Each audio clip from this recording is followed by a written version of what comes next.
दिसा इतक्या ताकदीने जसं तुम्ही मुंबईत हिसका केला होता तसा हिसका पुन्हा अंतरवालीत एकाने कामाचं उन्हाचं पावसाचं कारण सांगायचं नाही, कारण असं आंदोलन देशात झालं नसेल पुन्हा मराठ्यांच्या ताकदीकडे पुऱ्या देशाने बघितलं पाहिजे।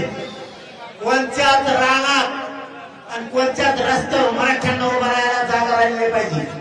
फक्त येताना सांभाळून या, येताना ऊन लय असल्यामुळे छत्र्या घेऊन या, पाण्याच्या बाटल्या घेऊन येत जा। आम्ही सुद्धा जवळपास तयारी करतोय, 10,000 पाण्याचे टँकर आम्ही पाण्याच्या टँकरची तयारी करायला लागलो, गाड्या लावायला ग्राउंडची तयारी करायला लागलो, सगळे कारखान्याचा परिसर आपण गाड्या लावायसाठी घ्यायला लागलो। ध्यानात राहू द्या, परिसर इकडे जेवढे मोकळे सगळे मंगल कार्यालय हे रात्री मुक्कामी मराठी येणारे 29 मेला यांच्यासाठी सगळे मैदान आपण सगळे मंगल कार्यालय गेवराई, आंबड, पाचोड हे शहागडचे अख्खे मंगल कार्यालय बुक करायला लागलो।